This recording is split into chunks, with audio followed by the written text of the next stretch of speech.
တိုးရင်ထွေးလေးရေဒီတစ်ခါပြောပြမယ်ပုံမြင်လေးရဲ့နာမည်ကတော့ဒီနီနီမာဘာသာလည်းပဲဖြစ်ပါတယ်နော်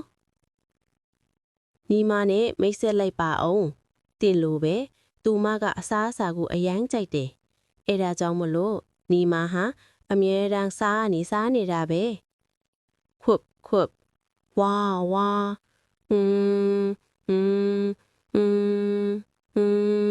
အော်ဝါနေတော့ပါဇက်ကိုပိတ်ပါအောင်နီမာနွေရာသီရောက်တဲ့အခါနေရက်တွေကပျော်စရာကောင်းပြီးရှည်ရလေပြီးတော့အပြင်မှာနှွေးနေလေဒီနေ့နီမာဘာစားလေနွေရာသီကတရက်သီးစားရမယ့်ရာသီအဝါအစိမ့်နဲ့အနီရောင်ဒီပေါ့အနီရောင်တောက်အခွန်ပါတဲ့ချောမွေ့တဲ့လိုင်းကြီးသီးအဖြူရောင်တွေအစိမ့်ရောင်အစိမ့်ချောင်းပါပြီးထောဘက်ရောင်အဝါရောင်ဖျဲသီးတွေပါဇက်ထဲမှာကွဲသွားတတ်တဲ့တစ်တော်သီးတွေအော်နီမလက်တွေကအခုဆိုရင်စေကတ်နေပြီးခရမ်းရောင်တွေချစ်နေပြီမိုးရာသီရောက်တဲ့အခါမောင်မိုင်းနဲ့မမောင်ကျုပ်နေတဲ့တိမ်တွေကလိမ့်ဝလာကြတယ်ပြီးတော့အကင်မှာမိုးရွာနေတယ်ဒီနေ့နီမဘာစားလဲမိုးရာသီကပြောင်းမှုစားရမယ့်ရာသီအဝါအဖြူနဲ့ခရမ်းရောင်တွေပေါ့လက်ဆက်ပြီးအရေရွှဲနဲ့သမယာချူသီးတွေသူတို့ကောင်းပေါ်မှာတရကူဒီပါတဲ့နာနသီးတွေခရမ်းရောင်နဲ့နူညံ့တဲ့ဇီးသီးတွေအော်နီမရှာကအခုဆိုရင်မှုံဝါပြီးအဖျားရောင်တွေခင်းနေသည်ဆောင်းရာသီရောက်တဲ့အခါနေရက်တွေကပိုတူလာတယ်ပြီးကအပြစ်မှာအေးနေတယ်ဒီနေ့နီမဘာစားလဲဆောင်းရာသီကလက်ဆက်တဲ့ဟင်းသီးဟင်းရွက်တွေအတွက်ရာသီပဲနေဝင်စက်လိုနီရောင်ရှိတဲ့မုံလာဦးနီလုံးဝင်းနဲ့အစိမ်းရောင်တစ်တော်သီးတွေကြည်စမ်းနီမာကအခုတစ်ပင်ပေါ်တက်နေပြီအော်သူကချင်းနဲ့အညာရောင်မှန်ကြသီးတွေအကုန်လုံးကိုခူးလိုက်ပြီနီမာကစားရတာကိုအယမ်းကြိုက်တယ်ဒါပေမဲ့သူကရာသီအလိုက်စားရတာကိုပိုပြီးကြိုက်တယ်ခွပ်ဝါတကဘာလုံးမှာရာသီဥတု၅မျိုးရှိပါတယ်နွေဦးနွေရာသီမိုးရာသီ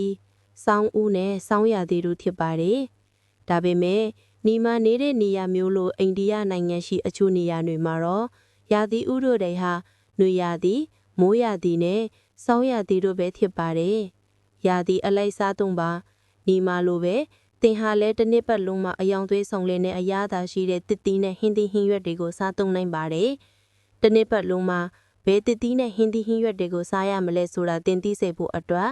ရာသီအလိုက်ဖြစ်ကနီးကိုဖော်ပြပေးလိုက်ပါတယ်မန်ဂျာသီးကဇန်နဝါရီလကနေဖေဖော်ဝါရီလထိရှိပါတယ်ချီကူသီးကတော့ဇန်နဝါရီလကနေဖေဖော်ဝါရီလနဲ့မေလကနေဇူလိုင်လထိရှိပါတယ်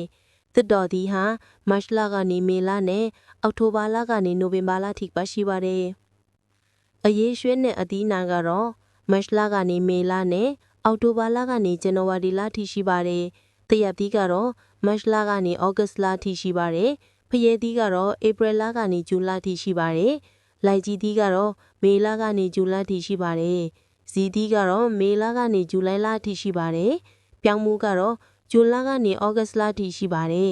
သမယာချူသီးကတော့ဇူလိုင်လကနေဩဂတ်လထိရှိပါတယ်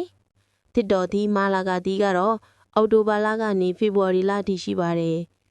မုံလာဥနီကတော့တစ်နှစ်ပတ်လုံးရှိပါတယ်ဒါပေမဲ့စောင်းရသီးမှာစားတာကအကောင်းဆုံးပါပဲကဲကလေးတို့လည်းခုလောက်ဆိုရာသီစားကတော်များကိုလေ့လာခွင့်ရပြီးဘယ်ရာသီမှာပဲအစားအစာကိုစားရမလဲဆိုတာသိလောက်ပြီပေါ့နော်ပုံမြင်လေးကတော့ဒါပါပဲကွယ်ပုံမြင်လေးကိုအဆုံးထိကြည့်ရှုပေးခဲ့ကြလို့ကျေးဇူးအများကြီးတင်ပါတယ်နော်တို့ရင်သွေး channel လေးကို like and subscribe လုပ်ခဲ့ကြဖို့လည်းမမေ့ပါနဲ့နော်